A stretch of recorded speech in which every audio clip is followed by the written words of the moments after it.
Assalamu alaikum ladies, welcome today. My name is Shamim Jan and welcome, and today we'll be talking on eat to fuel and not eat to fill. This is in preparation for Ramadan 2023. Okay, so together we learn, I always say that, together we share and together we move on stronger. Ramzan Mubarak to you all and Assalamu alaikum. My aim in my teaching is always to inspire from within you that you take action and follow through on what I teach you, what I remind you, so that you become a happier, healthier, and a more resilient self. So our bodies need nutrition, not food. So it sounds a bit strange that, doesn't it? So we need nutrition to stay alive, not food. So what is nutrition? So nutrition is food that is necessary for health and growth, meaning it's protein, carbohydrates, it's healthy fats, vitamins, minerals, and water. That is your nutrition. But what is around us nowadays? The food around us, the so-called food, okay? So the so-called food that comes in your boxes, it comes in cans, it comes from takeaways, it comes in packets. What that food actually is high sugars, high fats, or high salts. Why? Because they put those things in it to make it more tasty for us and more addictive to us so that they can make more money. It's all money making. So that food is no longer real food. Okay? So how and why has this food change happened? So the food chain has changed in the last 40 years. Fields were where we used to harvest twice a year. Now those same fields are being harvested 6 times a year because they're putting in lots of fertilizers, lots of chemicals to make the growth happen quicker. Okay? Then they add on the pesticides, which never used to be. Then they add in extra chemicals to speed the food up. The fast growth. Then when the food is harvested, it's stored, and then lots of chemicals are put on it so it has the longevity in storage so it can be transported to the other part of the world. Okay? And it all happened, why? Because humans want to make more money and they want to make it faster. That's the reason behind it. This has led to nutritional value of our food, that we see the real food, the real fruit and the vegetables. They are all low in nutritional value. Even if we manage to have a high protein, high carbohydrates, lots of healthy fats, even if we manage that on a plate, it will still keep us nutritionally low. Our nutrition will still stay low, and therefore it will impact on our immunity. Our immunities will be lower. So food supplements are a necessity in moving forward in our daily nutrition. So now let's look at Ramzan Sharif. The topic of today's session is preparing you for Ramzan Sharif. Let's look at a typical family, a Pakistani family, and I've co-produced this with some of our volunteers, ladies who are Pakistani, to see what the life looks like in a British Pakistani person's house in Ramzan Sharif, okay? So the morning they wake up and they have a typical paratha. Would you agree, some of them? Yes. How many, if you just put your hand up, how many in your homes? Put them up a bit higher, so still have parathas in the morning. They have either tea, cereal, yeah? Cereals, high sugars. Last night's roti, last night's rice. Anybody? Put your hand up. Yes. Yeah, so it's happening in our homes, okay? So then after that, in the morning, either they're off to work or they rest and they rest and they rest. A lot of people tend to think because they're fasting, they have to just sleep a lot, okay? Which causes weakness. Yeah, sleeping a lot will cause them weakness. Then the afternoon will come. Some of them will be still at work. Some will be home reciting the Quran, doing their salah, resting some more, sleeping some more, and start the cooking. Yeah, cook. It's going to be fast opening soon, yeah? Then late afternoon comes, they're home from work, do their salah, catch up with their Quran, they rest. Then some of them start cooking for the day. And some of them who were cooking in the day are still cooking, yeah? And their energies at this time typically go very low, okay? And their tempers are short. Yeah, they get angry as well, agitated because they're hungry and they're tired. And time is flying, it's nearly fast opening time. So that's the routine in a typical Pakistani British home, okay? So just before the fast opens, the last few bits of cooking is being done, preps for iftar, and they're shattered and they sit down and they're ready for the meal. And now let's look at what the meal consists of. And I'm not saying everybody eats like this, but a lot of our community do. So who understands the pink drink? Yeah, Rufza, that still happens. For some reason, people think they need to load themselves with sugar at that time. They have the pink drink, they have the dates, which are high in sugars, but they are part of our healthy diet though. They have the fruit chaat with added fruit juices in it, so it's got lots of sugar again. They have the fried stuff, which is your pakora, your samosa, everything fried, anything fried, roti, rice, curry. Then they have the tea for after. Then they have the coke to digest the food. Then they might have the gaviscon to digest the food. Then they might have a kava to digest the food. And I'm not making this up. This is from the survey I've done with the Pakistani women, yeah? And it all leads, all that meal that you've just consumed now leads to a sugar high. So all of a sudden you'll have a bit of energy, but guess what? Within the next 2 hours, you're going to have a sugar crash. You're going to feel tired, lethargic, and you'll want to sleep then, yeah? Okay, so you'll want to nap. So then Tarawih happens late night, just before you have a little nap before Sahur again. Some of the people will go to food again because they'll think, you know, I'm going to starve tomorrow, so let's eat some more to make it up and make up for the missed meals in the day. So now that's your day done. So how do you envision that if we did 30 days, what would it equal to at the end of 30 days of Ramzan Sharif like that? What would it give you? Poor health. Poor health. Weight gain. Unhealthy. Yeah. Weight gain, we understand, I think as a community, we're always focused on losing weight. We don't understand the impact that food's going to have on your health. It's going to give you poor health for your body, yeah, and that's what we need to focus on now, yeah, we're looking at food.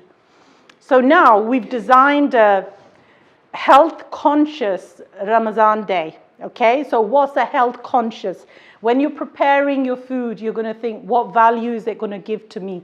You're always going to think that before you prepare, before you plan what to prepare. So for Sahur, for a health conscious person, this is what they're thinking. I need water, they'll need dates, they'll need eggs, maybe for protein, yogurt, maybe non-sugar porridge, granola without the added extra dried fruits, okay, muesli without the added sugar, healthy shakes, fruit, vegetable, cheese. Why? Why have I chosen these these foods for you? Because it's Healthy food. and keep you energetic whole day. They will give you energy that will be sustained all day.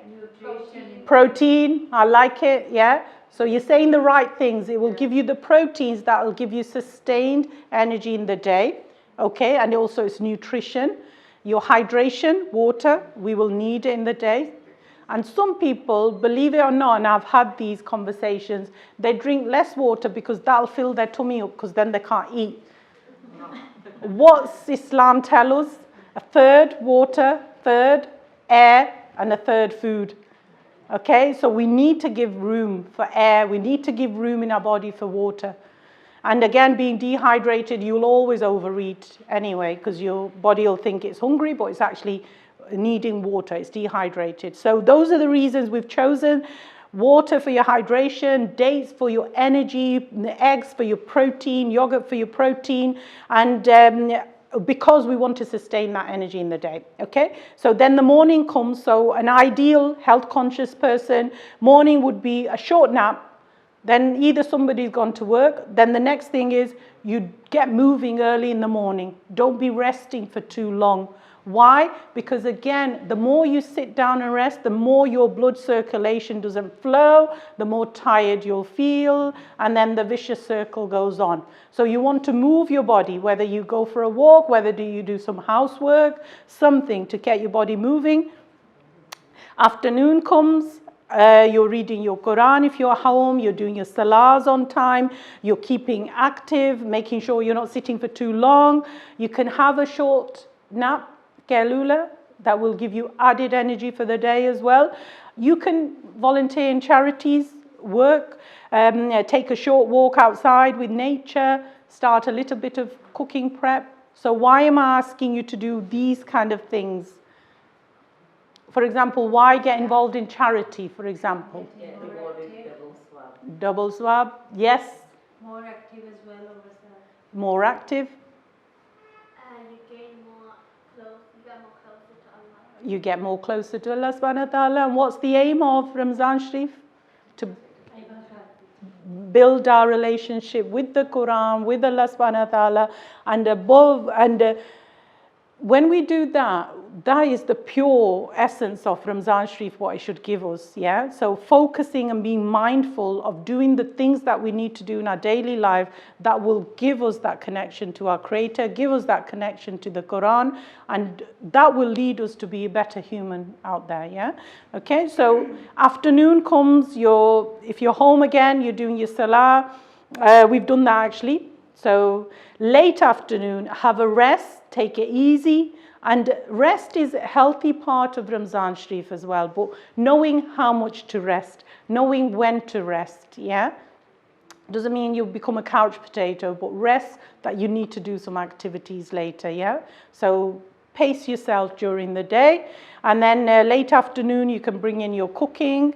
And again, asking you, why would you rest in late afternoon? Why at that time would it be a good idea to rest just before you get ready for iftar? If you have more energy, you are active before you make and cooking or start Yeah. studying.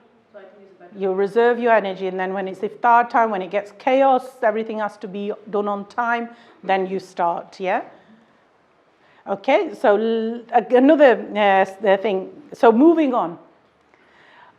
The meal for iftar now. So the meal for iftar time.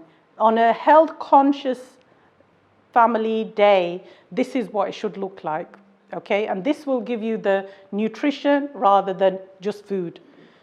Lots of water. Yeah, you agree? Yes. Okay, dates to open the fast. Yes. Agree? And why do you agree on those two? Hydration. Date is sunnah as well. Date is sunnah. Energy. Energy. The dates will give you energy, yeah? Good, healthy energy. Soup, broth. Again, why am I saying that? Soup, water. It'll give you, get rid of your dehydration. Plus, it'll have lots of nutrition in. It fills you up quickly as well. Fills you up, that third water, yeah? And when it fills you up, what do you do then? You eat less, yeah? Gives you a bit of a sabr, doesn't it, yeah? Okay, so then fresh fruit and yogurt on the side. So again, your fruit don't have to be in a chart with extra sugars, can be separate. Or you can make a chart, but add yogurt rather than extra sugars in, okay? And then your main meal would be like something chicken, it could be lamb, keema, kebabs. What else would you think of a healthy meal with those foods? Roast. With chicken. Steamed vegetables with chicken. If you don't cook them in oil, you cook them in air fryer. Air fryer, use your air fryers. Steam, grill, stir fry, kebabs, koftas, curry, normal curry with lots of yogurt in it rather than lots of tomatoes. What else could we do with the keema? Fish. Yeah, keema curry. Yeah, so there's a variety of food you can create with the good proteins, yeah? Even your cheeses like paneer would come in here. With palak and paneer is gorgeous food, yeah, healthy. Okay, so vegetables and a colourful salad. And why do we say colourful vegetables and salad?